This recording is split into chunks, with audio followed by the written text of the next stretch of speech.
What do we got today, Mark? We're singing Lutheran Service Book 505, which is Triune God, be thou our stay.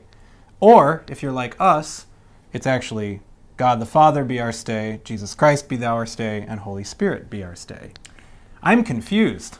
Let's not even talk about that. I don't know who put two first verses in here. But apparently there's two ways to sing this hymn. One is by just saying Triune God, and the other way is to sing all three verses. First one to God the Father, the second one to Jesus Christ, the second one to Right, you break it up Holy and Spirit. essentially you sing it 3 times instead of 1, because it's so short. Otherwise, by the time the pastor sits back down, he has to stand up and start the sermon. So that's why they did it that way.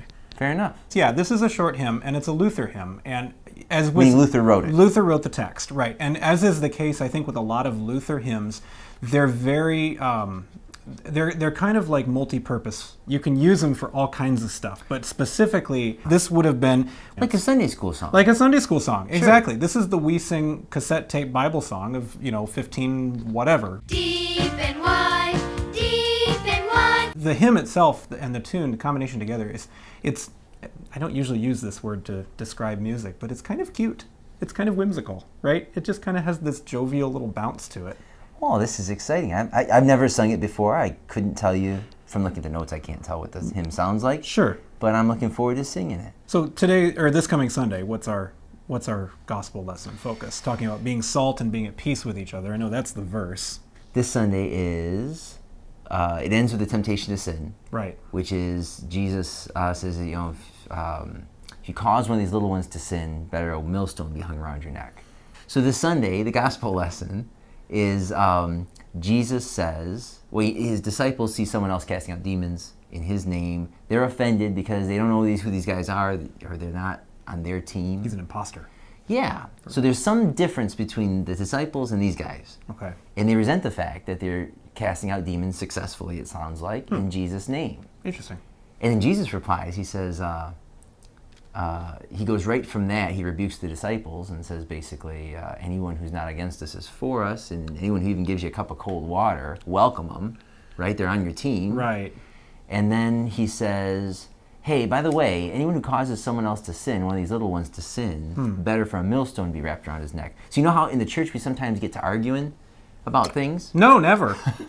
And arguing is good, right? Like we want to argue in a way that is winsome and constructive, because that's how we learn things.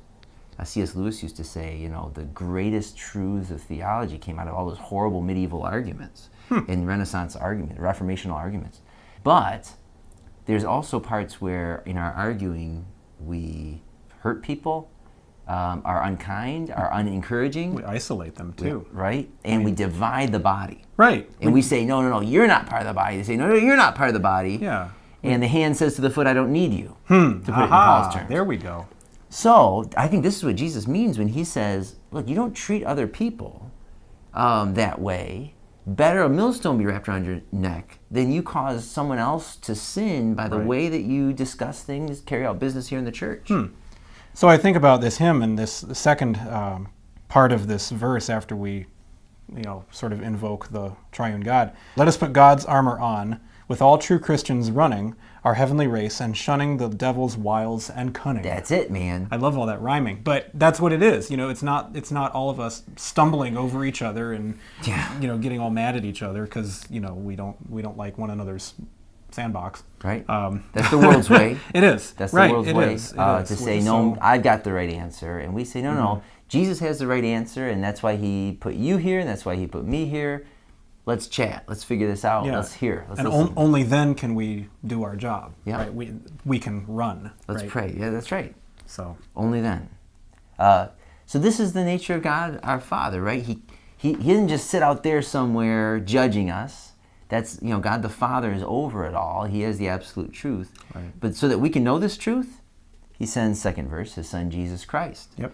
And he relates the truth to us in this gentle way. A bruised wick he doesn't, bruised reed he doesn't bend. A smoldering wick he doesn't blow out. Lays down his life for the truth, for us.